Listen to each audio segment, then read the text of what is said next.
고요. 오늘 말씀은 에베소서 5장 14절 말씀 보도록 하겠습니다. 에베소서 5장 14절 말씀 같이 읽도록 하겠습니다. 예, 함께 5장 14절 말씀 같이 읽도록 하겠습니다. 말씀이 여기 있으니까 앞에도 보시면서 같이 읽읍시다. 같이 읽겠습니다. 시작. 그러므로 이르시기를 잠자는 자여 깨어서 죽은 자들 가운데서 일어나라. 그리스도께서 너에게 비추이시리라 하셨느니라. 아멘. 2025년 첫 주일입니다. 첫 예배입니다. 올해 함께 지어져가는 교회의 표어는 웨이크업입니다. 웨이크업, 한마디로 깨어라 이겁니다. 영어로 따지면 웨이크업과 겟업 이렇게 두 개를 분리해서 의식에서 깨는 것, 자리에서 일어나는 것 이렇게 구분하는데 영어 성경을 보면 이 부분에 웨이크업이라고 되어 있습니다. 그러니까 의식적으로 먼저 깨어라, 일어나라 이런 뜻으로 말씀하고 있는데 이 성경의 원문을 직역하면 이렇게 됩니다. 그러므로 그가 말씀하신다. 잠자는 자여 너는 일어나라. 그리고 너는 죽은 자들로부터 일어나라. 그러면 그리스도께서 너에게 비추실 것이다. 이렇게 얘기됩니다. 이 구절은 초대교회에서 침례식 찬송으로 쓰여졌다. 이 침례라는 말은 그냥 우리가 편하게 세례라고 생각하시면 됩니다. 세례할 때 쓰여졌다. 그렇게 해석하면서 본문에서 잠자는 자는 그리스도를 영접하기 전에 어두움 속에 있던 사람을 뜻하는 것으로 해석합니다. 그리고 깨어서라는 말은 영적 부활과 연관된 것으로 그리스도를 영접함으로 새롭게 된 피조물을 뜻한다고 해석합니다. 이 해석이 전통적인 해석이고 저는 오늘 조금 다르게 주제에 맞춰서 이야기하려고 합니다. 성경을 보면은 여러분 성경책 보시면은 이게 절 위에 조그맣게 쓰여진 것들이 가끔씩 등장합니다. 이게 소제목들인데요. 작게 적혀 있는 거. 이 본문이 어떤 소제목을 띠고 있는가 하면 쭉 거슬러 올라가면 됩니다. 거슬러 올라가다 보면 4장 25절에서 하나님을 본받는 생활 이렇게 적혀 있습니다. 하나님을 본받는 생활. 그리스도인의 실생활적인 면들을 중심으로 말씀하고 있는 구절들인데 에베소서는 총 몇 장으로 되어 있을까요? 이렇게 물어도 예배시간에 대답 안 하니까 6장으로 되어 있습니다. 6장인데 이 에베소서는 이렇게 반이 딱 나눠져서 1장부터 3장까지는 교리적인 이야기가 많이 담겨져 있어요. 그래서 이론적인 이야기들. 그래서 네가 누구냐, 정체성이나 구원받은 것이나 여러 가지 교리적인 부분을 얘기를 하고 있고 4장부터 6장까지는 실천적인 부분 중심으로 적혀 있습니다. 실천적인 부분에서 이 부분은 하나님을 본받는 생활은 어떻게 해야 되느냐라는 것을 아주 세밀하고 구체적으로 얘기를 하고 있어요. 25절부터 여러분 성경책 있으면 보시면 나오는데 제가 간단하게 말씀드리면 성경책 쫓아가면서 한번 살펴보면 좋을 것 같아요. 거짓을 버려라. 참된 것을 말해라. 분을 내도 죄짓지 말고 해가 지도록 분을 품지 말고 마귀에게 틈 주지 말고 도둑질을 하지 마라. 구제할 수 있도록 선한 일을 해라. 더러운 말 하지 말고 덕을 세우는 선한 은혜를 끼쳐라. 성령을 근심하게 하지 말라. 악독, 노함, 분냄, 떠드는 것, 비방하는 모든 악의를 버려라. 해서 구체적인 사항들, 우리가 하나님의 자녀로서 어떻게 살아가야 된다는 것들을 얘기를 합니다. 그렇게 얘기를 하지 마라 라고 쭉 얘기 나오다가 32절에 가서는 좋은 얘기로 마무리를 해요. 서로 친절하고 불쌍히 여기고 용서하기를 하나님이 그리스도 안에서 너희를 용서하심 같이 하라 라고 좋은 것으로 얘기를 마무리 짓습니다. 그래서 25절부터 32절까지 구체적이고 실제적인 내용들을 얘기를 하는데 사실 이 내용들은 어떻게 생각하면 당연한 거죠.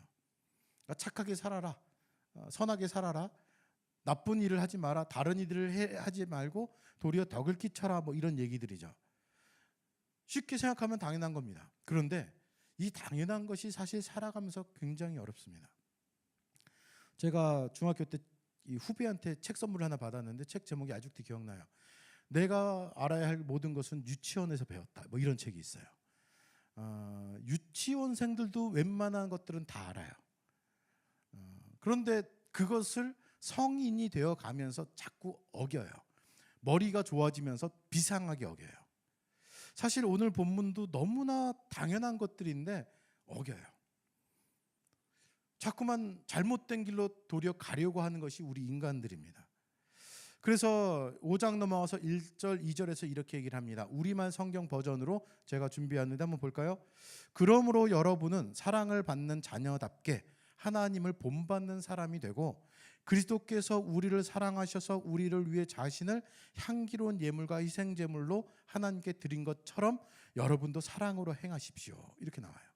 사랑이 반복됩니다. 사랑을 받는 자녀, 그리스도께서 너희를 사랑하셔서 하신 것처럼 너희도 또 사랑해야 됩니다라고 하면서 사실 이 내용을 자세히 보다 보면은 너는 누구냐 생각해봐라. 너는 이런 사람이다. 그러니까 그 사람답게 살아라 이 얘기를 하세요. 뭐 지금은 이제 군대 얘기하면 조금 분위기가 안 좋은데 옛날에 들은 얘기 중에 하나가 저희 때는 그런 얘기를 들었어요. 육사 출신 사람들, 육군사관학교 출신들은 버스에 타도 자리에 앉지 않는데요. 그러니까 자부심이 있어가지고 우리는 굳이 자리에 앉고 일어서고 이런 거 안 해. 서서 가는 사람들이야. 이런 게 있었답니다. 내가 어떤 사람인지 알면 그에 걸맞는 자부심이 있어야죠. 여기서 보면은 내가 누군가 하나님의 사랑을 받은 자녀예요. 하나님의 사랑을 받은 자녀답게 내가 어떻게 행동하고 살아가야 되는가를 구체적으로 말씀하고 있습니다. 나는 누군가 사랑을 받은 자녀, 사랑을 받은 자답게 사랑을 행해야 되는 자로 얘기하고 있습니다. 하나님을 본받는 사람이 돼야 된다. 얘기하면서 그 본받는 생활이 무엇이냐? 4장에서도 얘기했는데 5장에서 또 반복을 합니다. 반복하는 것은 우리들이 그냥 지겨울 수도 있어요. 저희도 아이들에게 얘기 자꾸만 하거든요. 물론 이제 얘기해 놓은 걸 깜빡 잊고 또 얘기할 때도 있어요. 그런데 자꾸만 얘기하고 또 얘기하고 좀 이따 또 얘기하는 거는 강조하는 겁니다. 너무나 중요하기 때문에 강조하는 거예요. 하지마. 좀 이따가 또 지나서 하지마. 그러면 우리 애들 그러거든요. 얘기했잖아. 그러고 짜증을 내요. 그런데 좀 이따가 또 하지마. 이렇게 얘기해요. 그만큼 중요한 거기 때문에. 짜증내지 말고 3절부터 7절까지 내용을 한번 눈으로 쫓아보십시오. 음행, 온갖 더러운 것, 탐욕은 이름조차 부르지 마라. 이것이 성도의 마땅한 바다. 그리고 누추함, 어리석은 말, 희롱의 말, 이것도 마땅치 않다. 도리어 오히려 감사하는 말을 해라. 음행하는 자, 더러운 자, 탐하는 자, 이들은 곧 우상 숭배자다. 그들은 하나님의 나라를 기업으로 받지 못한다. 못 받으니까 너희들 이렇게 하면 안 된다. 헛된 말로 너희를 속이지 못하게 하라. 이런 것들로 인해 불순종하는 사람들은 하나님의 진노가 임한다. 그런 자들과 함께하는 자가 되면서는 안 된다. 너는 누구기 때문에? 하나님의 사랑을 받은 자이기 때문에, 자녀이기 때문에, 하나님을 본받는 자이기 때문에 그렇게 해서는 안 된다라는 겁니다. 악한 것들을 하지 말라는 것들을 잔뜩 얘기를 하고 또 잠시 긍정적인 얘기를 하라라는 것 하나 하고 나서는 또 하지 말아야 될 것들을 더 길고 구체적이고 자세하게 얘기를 합니다. 신명기 28장에 보면은 이거는 뭐 여러분 찾지 마시고요. 거기 보면은 우리가 굉장히 좋아하는 구절이 있어요. 뭐 새해가 되면 제일 많이 하는 말이 새해 복 많이 받으세요. 이렇게 얘기를 합니다. 복입니다. 복에 대한 유명한 구절들이 거기 등장합니다. 여러분 아시다시피 나가도 복 받고 들어와도 복 받고 성 안에 있어도 복 받고 성 바깥에도 복 받고 복이 많이 나오는데 사실 그 28장을 보면은 복보다는 저주 내용이 더 많아요. 3배 정도 차이가 날 만큼 더 깁니다. 마지막에 저주는 아주 심각한 저주도 있어요. 전쟁을 해서 나라가 망해서 포로로 끌려가서 노예시장에 팔려고 하지만은 팔리지 않는 저주. 이거 굉장히 심각한 거예요. 나라가 망한 것도 저주인데 노예로 끌려간 것도 저주인데 노예로 끌려가서 시장에 딱 내놨는데 아무도 안 사는 저주. 이런 저주까지 나옵니다. 그리고 그 저주도 똑같이 나옵니다. 나가도 저주받고 들어와도 저주받고. 저주가 더 길어요. 좀 전에 말씀드렸듯이 저주가 더 많다고 해서 구체적이고 더 길다고 해서 하나님은 저주하려는 분인가가 아니에요. 그만큼 주의하고 조심하라는 거예요. 도리어 하나님의 사랑을 느껴야죠. 우리는 어렸을 때 부모님이 자꾸만 잔소리하면 싫어했지만은 부모님의 분을 풀기 위한 잔소리가 아니라 자녀를 위한 잔소리는 이 부모님의 사랑을 얘기를 하는 겁니다. 이것도 마찬가지입니다. 에베소서는 에베소 교회 교인들에게 쓴 바울의 편지인데 이 편지를 읽고 에베소 교인들이 잔소리꾼이라고 생각했을까요? 아닙니다. 사랑이에요. 1장부터 3장까지 교리적인 부분을 많이 얘기하면서 너희들이 누구인지 아느냐? 에베소 교인들 너희들은 이런 정말 하나님으로부터 선택받은 귀한 하나님의 자녀다. 옛날엔 이방인이었지만 이제는 하나님께로 온 자들이다. 라는 것을 명확하게 얘기하면서 너희들은 누구다라는 걸 얘기해 줍니다. 그리고 나선 4장부터 6장까지는 그러한 너희들이 어떻게 살아야 되느냐를 말씀하세요. 꼭 이렇게 살아야 될까요? 귀찮아지거든요. 이스라엘 사람들이 출애굽할 때도 그랬습니다. 노예로 살다가 출애굽했더니 시내산 가서 십계명과 많은 규례와 율법이 주어져요. 더 귀찮아지죠. 그동안은 시키는 것만 조금 하고 노예로 살았는데 이제는 10가지 계명 외에도 규례와 율법들이 너무나 많아요. 하기 싫어집니다. 그렇게 생각할 때쯤에 8절에서 또 얘기를 합니다. 8절에서 뭐라고 할까요? 너희가 전에는 어둠이더니 이제는 주 안에서 누구라고요? 빛이다. 빛이기 때문에 어떻게 해야 된다? 빛의 자녀들처럼 행해야 된다라고 얘기하시는 겁니다. 왜요? 이렇게 살아야 되나요? 세상 사람들 보면은 나쁜 짓 하고도 떵떵거리고 잘 살고 죄 짓고 나서도 마음대로 자기 멋대로 법을 어기고 이러는데 그들은 어둠이에요. 그들하고 똑같이 되려고 하면 안 됩니다. 우리는 빛입니다. 그래서 빛의 자녀처럼 행해야 된다라는 거예요. 그래서 빛의 자녀로서 버릴 것이 있고 행해야 될 것들이 나옵니다. 그것을 계속해서 반복하면서 강조합니다. 왜 그럴까요? 왜 강조할까요? 이렇게 살기 어렵기 때문에 그렇습니다. 에베소 교인이라 하면 그리스도인들이에요. 그리스도인이 되었지만 가지고 있는 안 좋은 습관들이 있어요. 우리는 죄인입니다. 죄를 져서 죄인이 아니라 죄인으로 태어났기 때문에 나오는 것이 죄예요. 그것을 고치는 것은 거의 불가능한 일입니다. 그렇기 때문에 하나님의 자녀가 되었지만 하나님이 의롭다라고 여겨주셔서 자녀가 되었지만 여전히 죄 짓는 데 더 가까운 존재들입니다. 그렇기 때문에 빛의 자녀로서 살아야 되는 것은 가만히 있으면 되는 것이 아니라 의지를 갖고 노력을 갖고 피나는 정말 열심을 갖고 열정을 갖고 노력해야 될 일입니다. 9절에서 12절 한번 우리말 성경으로 되어 있는 구절 보여드리겠습니다.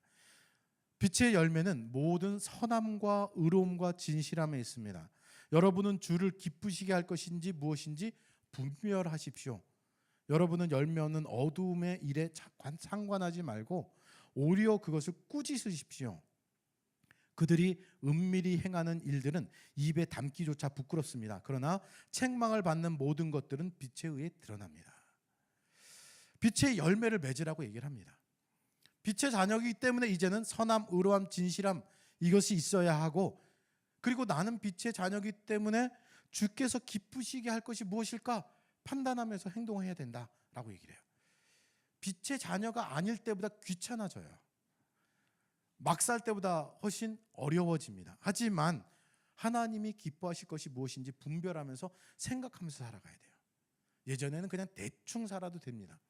노예로 살 땐 그랬습니다. 사단의 종이었을 땐 그랬습니다. 하지만은 하나님의 자녀가 된 이상 빛의 자녀로서 늘 분별하면서 하나님을 시험해봐라 이런 얘기도 하지만은 시험하면서 살아야 합니다. 열매 없는 어두움에 상관하지 말고 적극적으로 그것을 꾸짖어라. 다른 번역에서는 폭로해라 이렇게 나와요. 가만히 있으면 중간 간다는 얘기를 참 많이 하거든요. 신앙생활할 때 참 그런 게 많아요.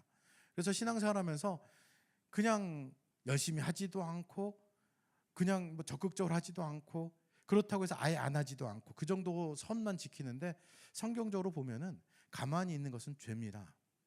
해야 할 것을 하라고 얘기를 하고 드러내야 될 것은 드러내야 됩니다. 왜 그것을 해야 하느냐? 그렇게 안 하면은 열매가 없게 되고 열매가 없는 자들을 향해서 뭘 하느냐? 열매가 없는 어두움 속에 있는 자라고 오늘 얘기하고 있거든요. 열매를 맺지 못하면 어두운 자예요. 중간이 있는 게 아닙니다. 많은 그리스도인 중에서 오늘 본문 이 주제하고 연관된다면은 웨이크업 하라고 하는 이유는 예전에 신앙생활을 가지고 저축하듯이 생각한 사람도 있어요. 나 옛날에 열심히 했어. 그 신앙생활하는 사람들이 가끔 소시적에 옛날에 소시적이나 회장도 했었어. 제가 아는 사람이 그래요. 중고등학교 때 회장까지 했는데 지금 열심히 안 하는데 교회를 다녀라 그러면 자꾸만 옛날 얘기를 끄집어내요. 신앙은 저축하는 게 아닙니다. 또한 가만히 있어서 되는 것도 아닙니다. 신앙생활은 이게 물결을 거슬러 올라가는 배하고 같아요. 계속 노를 젓지 않으면은 뒤로 가는 겁니다. 가만히 있는 거 없습니다. 열매를 맺어야 합니다. 그리고 그렇게 어두움에 있는 것들은 결국 빛으로 드러나기 때문에, 빛을 통해서 모든 것이 드러나기 때문에 감출 수 없어요. 그렇기 때문에 우리는 빛의 열매로서, 빛의 자녀로서 빛의 열매들을 맺어야 된다, 이렇게 얘기를 합니다. 이 말씀은 원래 전통적인 구절에서는 이제 구원받지 못한 자들을 얘기하기도 하지만, 오늘 저는 좀 다른 쪽으로 보고 싶어요. 이 말씀은 비그리스도인들에게 하는 얘기가 아닙니다. 하나님의 자녀가 된 그리스도인이라고 생각하는 자들에게 하는 이야기라고 저는 생각합니다. 빛의 자녀인 우리가 열매가 없는 어두운 일에 동참하기 때문에 책망하시는 말씀이에요. 교회를 다닌다고 만사 형통되지 않습니다. 하나님께서 기쁘시게 생각하는, 하나님이 기뻐하실 만한 일이 무엇인가를 적극적으로 행동하는 것이 우리들에게 주어진 일입니다. 저는 이 본문을 보면은 바울이 에베소 교인을 향한 사랑, 또한 걱정과 근심까지도 좀 느껴져요. 너희가 빛의 자녀처럼 행해야 되는데, 앞에서 4장에서 얘기하고 5장에서 얘기했던 악한 것들, 하지 말아야 될 것들이 자꾸만 보여지거든요. 그러니까 하면 안 된다. 빛의 자녀로서 하나님을 본받는 생활을 해야 한다라고 계속적으로 얘기를 합니다. 그리고 나서 우리 주제 성구인 14절이 등장하는데, 14절, 15절을 사실 같이 보는 게 좋습니다. 오늘 한 절만 해놨지만은, 이것도 우리말 성경으로 이렇게 제가 해놨는데, 이는 드러나는 것마다 모두 빛이기 때문입니다. 그러므로 이렇게 말씀하셨습니다. 잠자는 사람이여 깨어나라.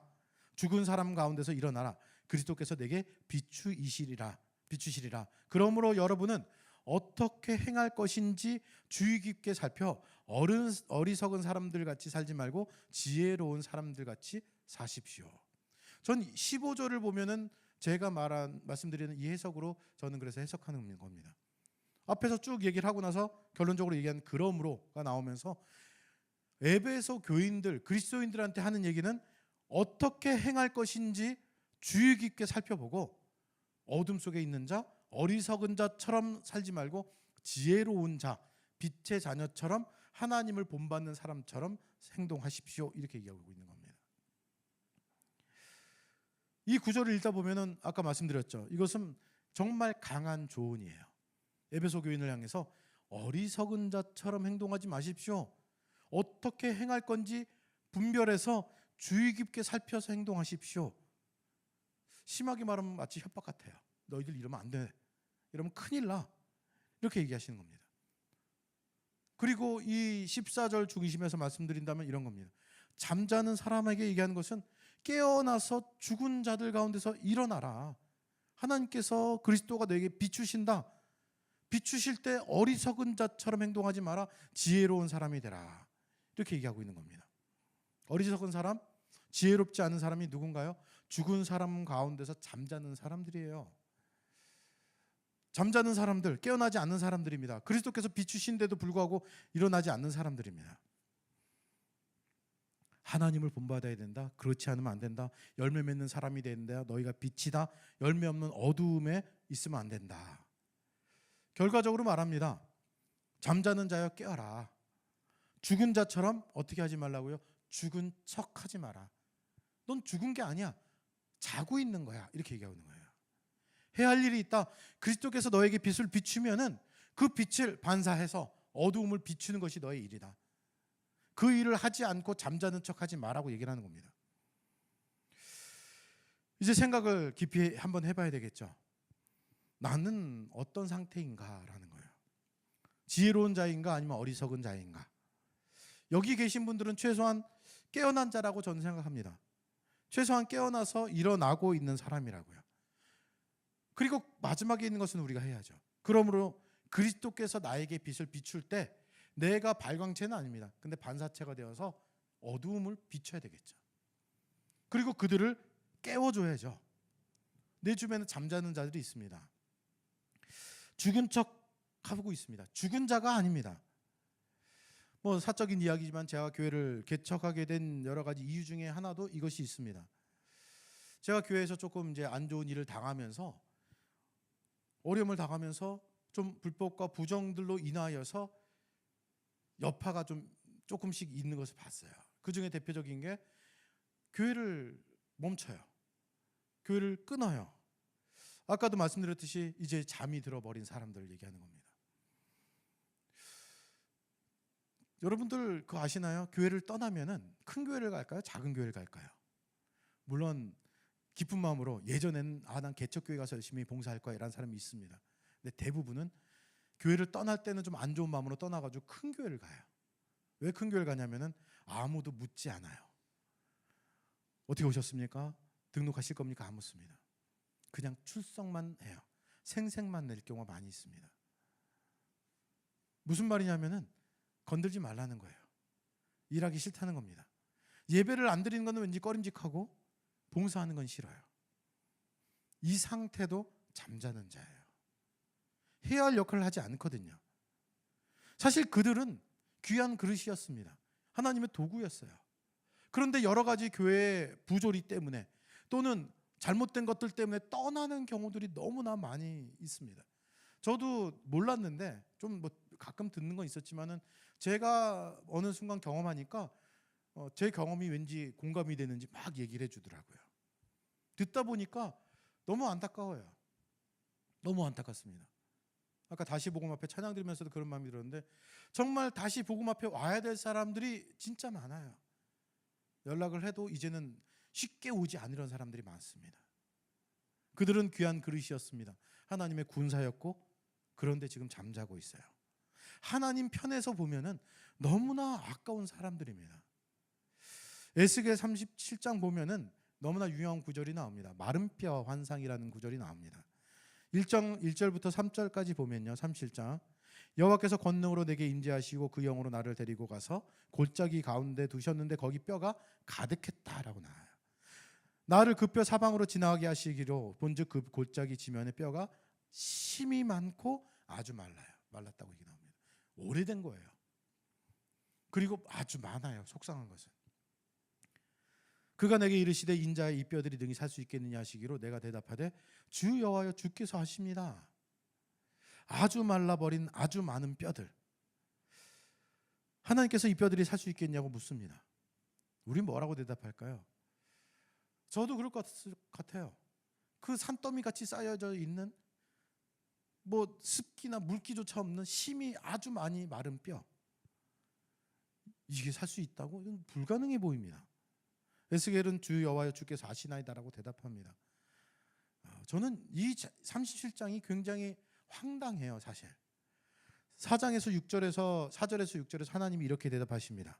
또 내게 이르시되 너는 이 모든 뼈에게 대언하여 이르기를 너희 마른 뼈들아 여호와의 말씀을 들을지어다. 제가 가끔 설교하면서 이런 말씀드리지만은 우리는 성경을 보면서 이렇게 자꾸만 뇌를 내려놓거든요. 이성을 내려놔요. 그래서 놀라워야 할 구절에서 놀라워하질 않아요. 이건 놀라운 구절입니다.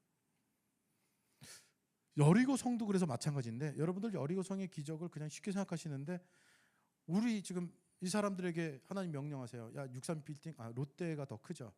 거기가 정말로 악이 가득했다. 하루에 한 바퀴씩 돌고 마지막 날 7바퀴 돌면서 무너져라 해라.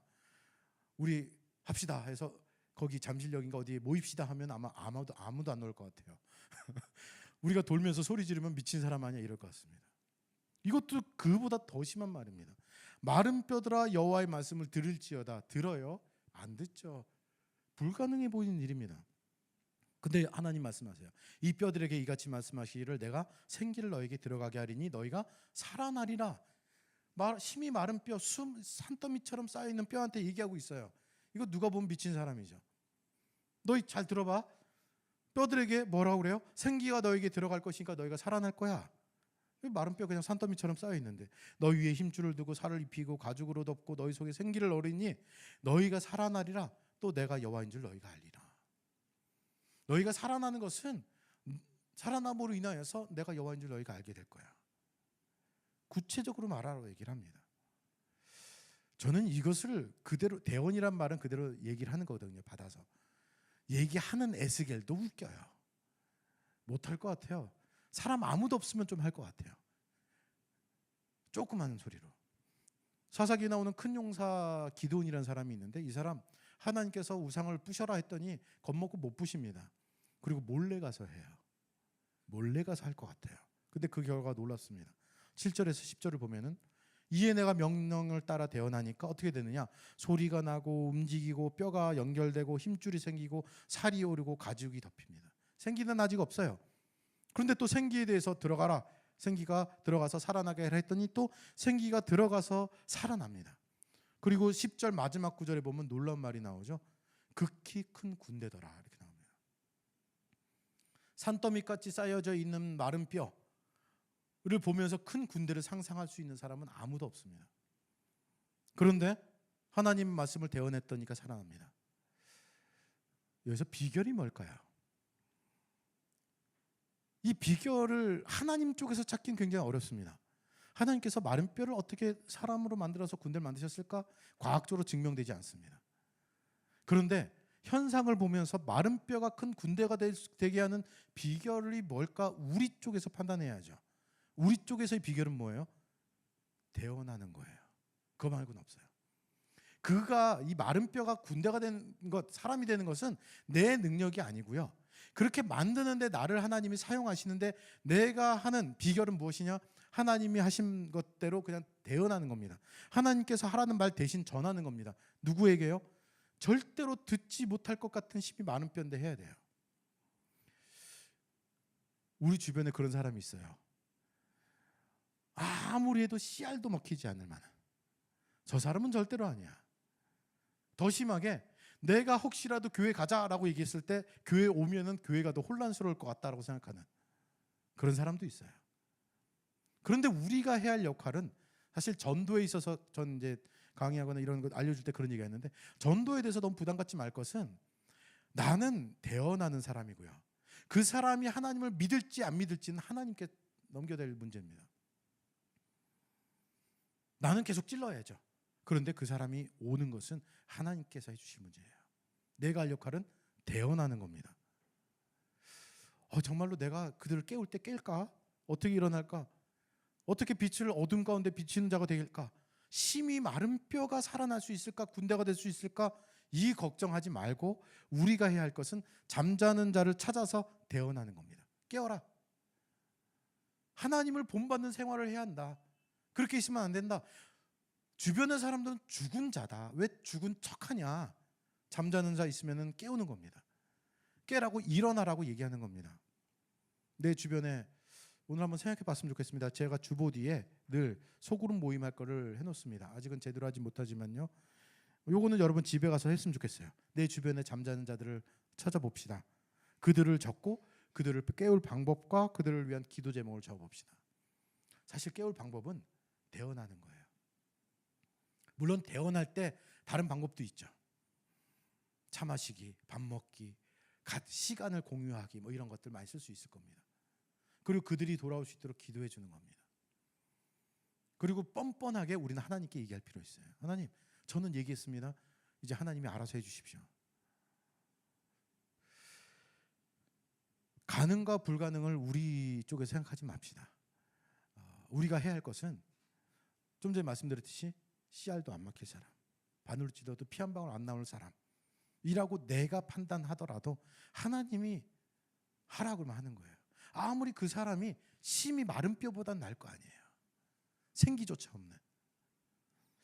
가능과 불가능을 생각하지 말고 2025년도에 웨이크업, 내가 깨어났으면 다른 이들을 깨우는 일들을 올해 우리가 해나갔으면 좋겠습니다. 저도 열심히 찾고 있어요. 지난주에도 사람 만나서 이렇게 와라. 또 일산 근처 사는 애가 있길래 뭐 큰 교회 다닌다고 그래서 큰 교회 나가요. 어쨌거나 큰 교회 나가서 야, 거기서 너 이름도 모른다. 왔는지도 모른다. 와라.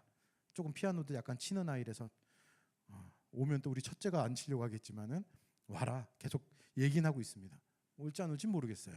그런데 할 일은 그냥 대언하는 겁니다. 그리고 기도하는 겁니다. 그만 자고 일어나라고 얘기하는 겁니다. 오늘 설교 듣고 나서 좀 전에 말씀드린 대로 한번 여러분들이 대언할 사람, 말할 사람, 깨워야 될 사람들 생각하시고 그리고 열심히 기도하시고 그리고 열심히 찔러 보십시오. 그 사람의 마음이 변하는 것은 하나님께서 움직여 주실 겁니다.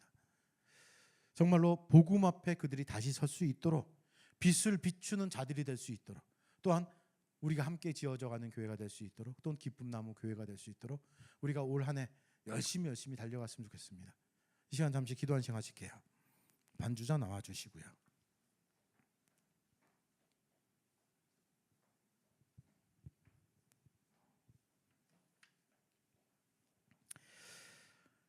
다시 복음 앞에라는 찬양을 오늘 이렇게 찬양곡을 어저께 고르면서 우리 주제하고도 참 맞다라는 생각을 합니다. 신앙생활하면서 상처를 받고 어려움을 당하면은 다시 그 일을 하기가 싫어질 때가 참 많아요. 출석하기도 싫어집니다. 힘들고 어렵습니다. 그러다 보니까 점점 멀어지고 안 나가는 게 익숙해져요. 먼저 이 자리에 온 사람들, 아까 말씀드렸듯이 깨어났고 일어난 사람들입니다. 그리고 우리가 해야 할 역할은 빛을 그들에게 비추어서 그들도 깨어나게 하는 겁니다. 웨이크업하게 하는 겁니다. 다시 복음 앞에 그들이 나올 수 있도록. 주님 만났을 때 아마 너무나 감사하고 기쁘고 눈물 흘렸을 겁니다. 그때를 다시 상기하고 돌아올 수 있도록, 다시 예배드릴 수 있도록, 다시 십자가의 길을 걸어갈 수 있도록 그들을 위하여서 이 시간에 조금 전에 생각한 사람들이 있다면 그들을 놓고 간절히 기도하는 시간 잠시 갖고 마무리 짓도록 하겠습니다. 함께 기도하는 시간 갖겠습니다.